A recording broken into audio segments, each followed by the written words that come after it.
Hey guys, I know it's been some time, so I wanted to come back with a video that I think you'll really enjoy. It's going to be an in-depth breakdown of the offense that I've been using this year. It's by far my favorite offense that I've ever run in Madden. It has everything that I think you need to attack Madden 20 defenses all in one formation. And that's the single back ace slot formation in the run and gun playbook. Formation is found in a lot of other books, but this one is by far the best for it. This is primarily a ball control offense to keep you ahead of the sticks. It uses simple pre-snap reads to pick the right play to attack the space, numbers, and leverage of the defense. At its heart is the dive run concept combined with really effective screen passes that'll keep the offense ticking. But it also looks to set up a few nice shot plays and a couple of nice progression read type passing plays as well. It really has it all. So if you're ready, let's get started with the first part of it, and that's the stretch alert bubble. But before we do that, we're going to set the audibles, because what we're going to do is actually call the stretch alert bubble on every single play. We're not necessarily going to run it. We're going to make the necessary audibles depending on what the defense is coming out into. So what I'll do is I'll set smash as the progression read type of play, PA boot as one of our shot plays. We're going to have dive, of course, really good run concept, and the halfback slip screen, which is a really underrated part of Madden 20. Okay, so we're going to go ahead and call stretch alert bubble. And in defense, we're going to come out in 3-4 odd. You see a lot of that in online, and especially against this formation, I see mostly 3-4 odd. And then we'll kind of go at cover 4 drop show too, but we'll call a lot of the other coverages as well. So one thing I want to stress is the alignment of this formation. We definitely want to have the strength of the offense, so these wide receivers over here set to the field, because again, we're going to be calling this bubble, the stretch alert bubble, a lot of the times, and we want as much space to work with as possible. We never really want to be running that into the boundary. So definitely do that, whether you're on the left or the right side, the wide receivers or the strength of the offense should be to the field. The other thing I want to stress before we get into it is that you should really get, if you can, the identifier ability, because it allows you to find, where the user is, and that really helps, because again, a lot of this is pre-snap reads and calling the right play based off of where the defense is and especially where the user is. Sometimes you'll see after you're running a lot of these bubbles, and if you're really successful with it, sometimes you'll see these guys trying to sneak in here, trying to hide there and try to make an interception, but you have identified and you can just go elsewhere. So once they leave the middle of the field, you're open to do a lot of other things. And that's one of the things that's so great about this offense is that it really moves your opponent around, and then you can just go where he isn't very easily, because we can attack the left, middle, and the right side of the field all really effectively. Anyway, so we'll get to it. So we're just going to come out in Tampa 2 here, and this is a coverage that I really like to run this bubble from, is because the flat defender is going to be blocked. Okay, so the hook defender right here is going to kind of drift over here, so he's not going to be able to really make a play until he tracks you up 10 yards down the field. And then as long as you get a decent block here on the cornerback, you should be good to go. So in this case, if I see cover 2, and by the way, cover 2, of course you have the you can see the cornerback aligned 5 yards off the ball, and that can be one tell, but sometimes you do have those plays like cover 3, show 2 that can disguise things. But, and I won't talk too much about it, but you can tell it's cover 2 because the cornerback is not only 5 yards aligned off, but he also has an outside shade, and that's especially evident if they run a press coverage or something like that. So it's actually really easy to tell. And then once I see that, I won't necessarily even make the read on the RPO. I'll just throw that bubble right away. Just throw that right away. Hopefully I get that block, and at the bare minimum, you should get 10 yards there. You could probably make a miss. So what's good about this, and why I'm calling the bubble on every single down, is because it forces me to check if that's open on every single down, and if it is, I'm just going to throw that right away. If it's not, if I get a look that I don't like, and we'll go over that in this video, I'll just simply audible to something else. But what this means is that your opponent really has to set up their bubble defense, their RPO defense, on every single down, if they even have it. A lot of people don't. You can just run this up and down the field all game. But they're going to have to do that, and what that means is that it's going to open up a lot of other things, because there isn't a good bubble defense that shuts everything else down. So you can just run that every single down, and as soon as you're not getting any block sheds on the cornerback there, which sometimes it happens, unless you get a really good run blocking wide receiver. Against Tampa 2, you should never really have an issue. Again, you can just throw that right away. Maybe make this guy miss and get a few more yards. So cover 3 out of 3-4 odd is a little bit tougher. I think the reaction time was changed over some of these patches. If you're coming up against, say, a nickel cover 3 or maybe a 4-3, I don't think it reacts quite as well. I think this one does some of the best job at it. But if I see it, I'm still really going to throw it. I'm going to throw that right away, and I should be able to beat him to the edge and get, at the very least 5 yards. I got 9 or 10 there. And then if we look into something like a baseline, which a lot of people do, which is, one of the things I always hated in previous Maddens, that you didn't have too many ways to attack the flat quickly against baseline, but now you really do. So if you ever see baseline, I'm not even going to read anything. I'm just going to throw that right away.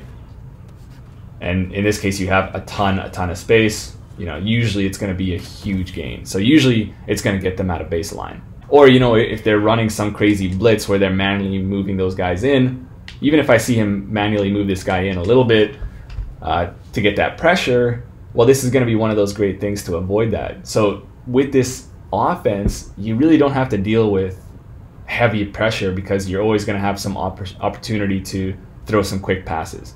And in this case, they're going to be trying to send that heat, but the heat's never going to get there. We're going to throw that outside really quick. And then again, another huge gain without any chance of getting sacked. So again, those are some of the easier ones. If you're seeing cover 2, especially, you're going to be throwing that bubble. If you're seeing cover 3, likely you're going to be throwing it. And then especially against some of these really poorly aligned defenses that are bringing those overhang defenders in, now we're going to make them pay with those quick throws and then get that up the field for big gains. So those are kind of the easier things, but there are ways that this starts to break down, and these are things that we need to look for. And this is going to be part of our pre-snap read, is if we see these things, we're going to go to something else. So one of the main things that's tricky is cover 4, drop show 2 out of 3-4 odd, which you actually see a lot. And it doesn't really work out against this because the outside linebacker here over the slot defender doesn't really bite hard inside, and so if I try to throw that bubble, he can track out there and then make it really difficult on us. I still got 4 or 5 yards, but still not great. So this one's actually really easy to tell. So obviously 3-4 odd, you see the odd front. You have the nose tackle here. You got these guys on, pretty much head up on the tackles. For cover 4, this cornerback over here is going to be aligned off. Sometimes these guys will press, and what I would do is when you call your play, immediately show your play art so you can see their alignment before they make their adjustments. So this guy will be out here almost 10 yards off, probably like 8 yards. And then this, this strong side outside linebacker will be aligned on the wide receiver there. Whereas if it was cover 3, he'd be aligned over here on the tight end. So that's something to look for. If I see cover 4 drop show 2, I won't even really consider the bubble again unless they base align and do that kind of nonsense. I'll throw it out there. But otherwise, if I see cover 4 drop show 2, I'm going to be doing something else, and we'll get into that when we do go to the other plays. So that's one of them. The other thing that you're going to see a lot is, say, man coverage. So we'll go over, say, pinch buck O here, or sorry, pinch buck 0. And what I really like about this formation is that it's really easy to tell if it's man coverage, and this guy will probably be in, if it's man coverage or zone coverage, because you're not going to have any defenders past this guy, at least for your base formations like 3-4 and stuff like that. But even nickel, it makes it pretty easy to tell if they're man coverage or zone coverage. And once you see man, well, we have actually a lot of man beaters, but we will get into that. So man, it's not going to work great with this bubble because he's not going to come in on the run. He's just going to defend that bubble. But the thing is, if you have somebody special like Beckham with a jukebox or something like that, you could probably still run this. It's not something that I actually do myself because I was playing salary cap and I didn't have those abilities, but likely you could actually just throw this out there, make the guy miss and still run it. I wouldn't recommend it too often, but it is an option for you. So yeah, man coverage, I probably wouldn't run it because we have so many good man beating options, which we'll get to. But if you do have somebody really good out there, why not? You could throw it at them out there and make them make some moves. The other thing, obviously, you guys probably maybe thought of already is that pass commit is going to make things tricky on you. So you could have something like this, like they'll do pass commit and then they'll do hard flats, and then that'll, you know, make a really dangerous ball there. They could potentially intercept that. So in that case, you need to be a little bit weary. So what I tend to find is that, especially say on first down, once I get the halfback dive mixing up, you know, once I call this stretch play a few times, you don't actually see a lot of pass commit. You know, I've been playing against, you know, the top players on the leaderboards, and you rarely see pass commit.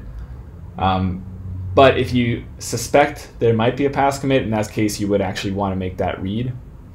A lot of the times I'm just quick throwing that bubble and not making the read, but sometimes you might need to just make that read and make sure they're not coming down hard on that hard flat. But again, it's not too common because I do run a lot of this dive, which we'll get to, and then, you know, if they're running pass commit against that dive, it's going to be not good for them. And then if they're running pass commit and if I read that they're doing that, I could just let the play go and I can run the stretch here, which, you know, we don't want to run too often because there are certain looks that it isn't great against. But the stretch definitely is a nice bailout if we do see that bubble isn't there. So it's nice because we have a pre-snap read and a post-snap read, and almost all the time we're going to have the right play for the right situation.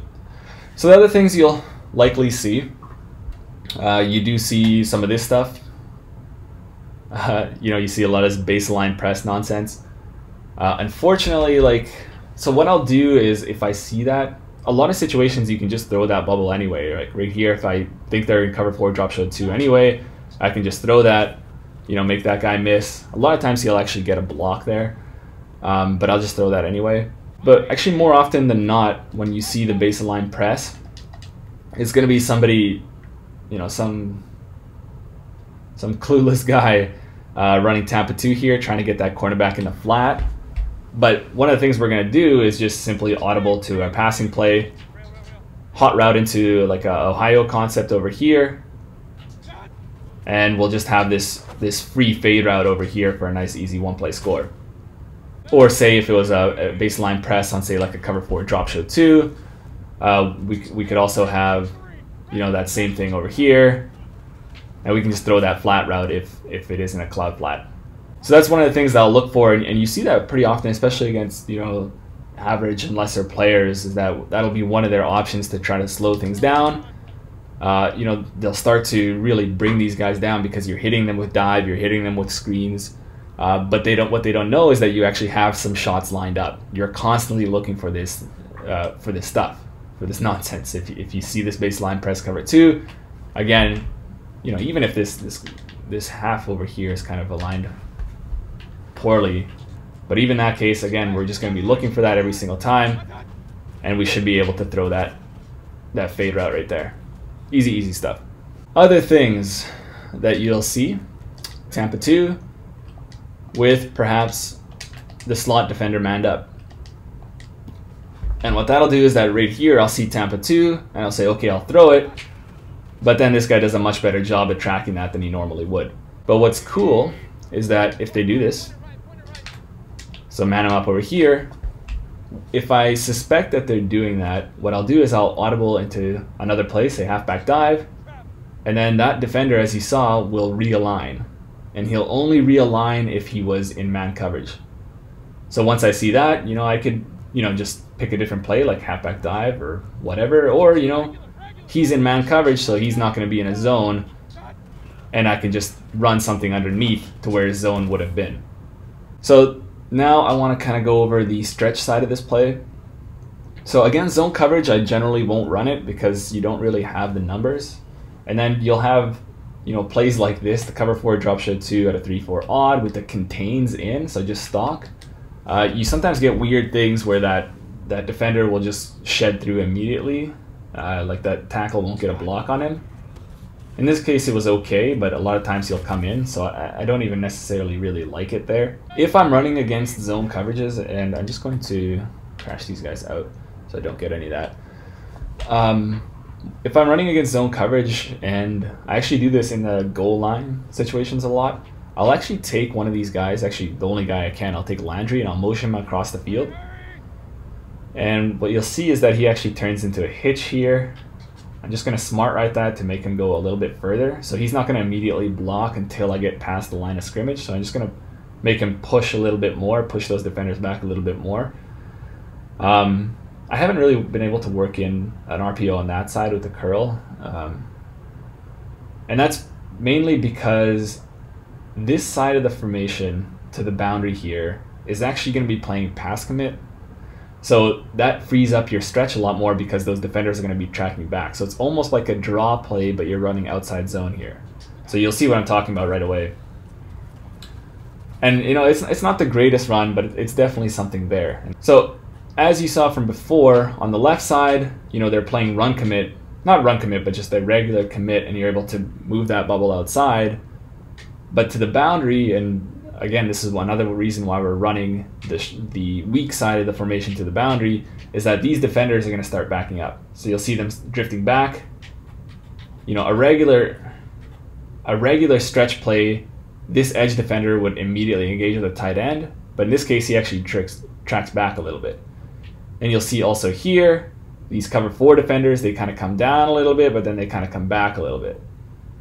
So that kind of non-aggressive defense makes this stretch play a little bit more viable. So that's really, really nice. So we're going to show you in Tampa 2 as well. Okay, cover 2, motion the guy over. Takes a little bit of time for him to get over there. Again, we're going to smart route this hitch just to push that cornerback a little bit more. And you'll see those zone defenders there drop back. But again, you don't have the greatest numbers, but it's still definitely an option for you. But where I like this stretch even more is against some of these man coverages.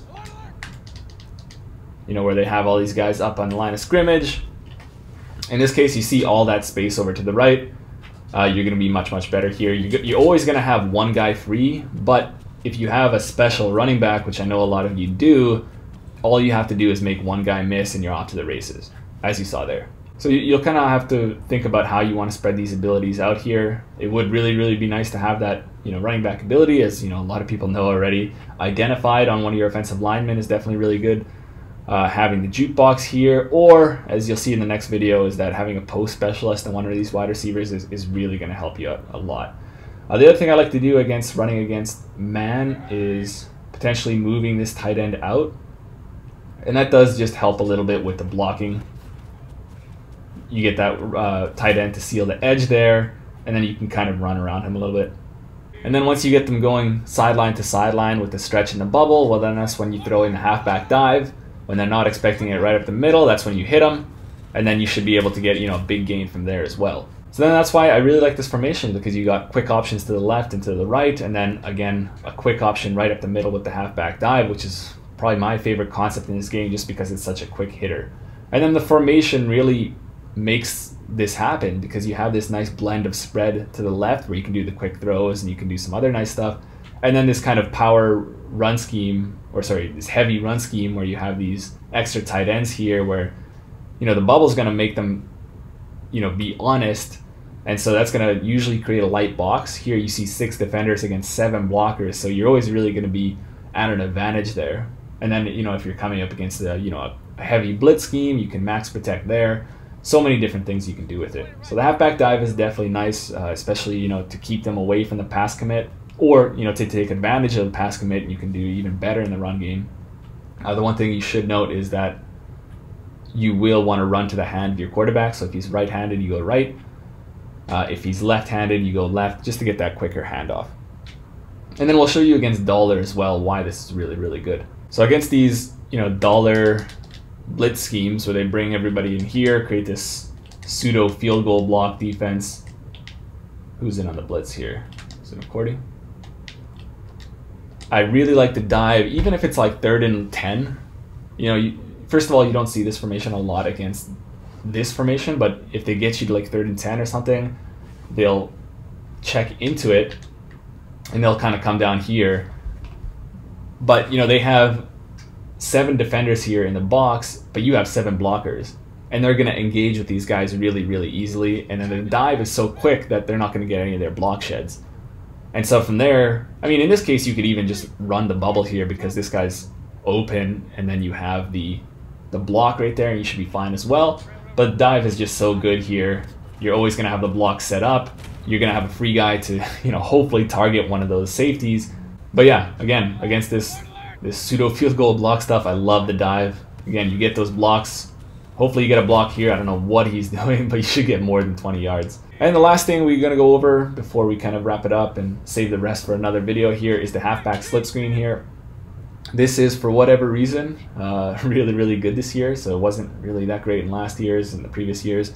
But now it's really good, and you don't see a lot of it, and it's going to be really successful for you, especially in this formation. I don't know if it's because of the formation or if it's just because they're better in general, but it's really nice. Again, you have this combination of a bubble to the left, a dive up the middle, a stretch to the right, a nice slip screen to the right, and all these quick, nice options that are going to spread the defense sideline to sideline, and you're going to have a lot of nice options here. So you can really run this against anything, zone coverage, man coverage, whatever. And what I've noticed, even against some of the better players, even against the best players, they don't really key on this too much. I don't know if that's because you have these two tight ends running right up the middle here, and then they're kind of keying on those guys a little bit, or if they're just so stressed about the bubble or whatever. But you know, I can run this, you know, 1 to 3 times a drive even, and be successful with it. Or you know, what I'll do is if I see the defender with my identified ability way over here, I'll especially run that screen because, you know, he's never going to have a chance to snuff that out. The other thing is I'll run this a lot in goal line situations. It's almost an immediate touchdown in those situations. But yeah, I'll just run it, go like this. I'll get 3 defenders out here, and then it's just a matter of letting those blocks set up there. That time I did horribly, but you can see the blocks. So again, you know, you can run that against anything. Zone coverage, man coverage, it's going to be really good. Sometimes you'll have a D lineman come out, but usually he's just way too slow to ever make a play. So again, like I was saying, it's going to be great in the red zone. Even if you see some of this hard flat stuff, you're going to have those defenders out there to make a block. Just throw that out there, and you should be able to scamper that in for a pretty easy score. The other thing that I'll do with the halfback slip screen is that it'll be a nice hurry-up call for me. I would love to do all this stuff no huddle. Because again, all my plays are here. I would love to just no huddle, but the guys get too, you know, a little bit too tired. But nevertheless, I will sometimes call the no huddle just for 1 play, maybe 2. So if I'm running a screen to the left, if I run a bubble to the left or a good play to the left, I'll immediately, you know, do the hurry up call, and that'll cause the opponent to key a little bit more strongly on that side. And things will just be moving a little bit too quickly for them. They'll never really suspect the screen call, and I'll just go ahead and throw that, and usually that'll be a big gain from there. So that's it, guys. I hope, you know, that was probably a really long video here, but you know, this playbook, or sorry, this formation is really simple in terms of we only have a few plays, and a lot of them are just 1 read. You know, the slip screen is 1 read. The bubble's really just, you know, 1, maybe 2 read. But there's a lot of things, a lot of minor things you got to kind of look for to make it successful, and those things kind of build up over time. And you know what, you might develop your own type of tendencies and looks that you're looking for. But I think keeping it simple with just a small subset of plays makes you really effective. And again, I was just only running 5 of these plays. You know, I try to go through different books and, you know, find some nice formations to complement this, but I really have never found anything this strong. And so, you know, recently I've just focused on this one formation and making that the best that I possibly can. And in order to do that, you know, there's a lot of fine details that you need to kind of watch out for. But with that said, I think it's a really fun formation too. You know, it's not just about, you know, cheesing the guy, because there are a lot of, you know, reads to make and a lot of things to keep your opponent kind of, oh, is he going to the left or the right or through the middle or whatever. And by the time they figure things out, you know, you're already, you know, a few scores ahead of the game. Okay, so that's going to be for this video, guys. In the next one, we'll go over the progression read passing plays and then the shots as well, to really get the most out of this offense. Okay, we'll see you guys in the next one.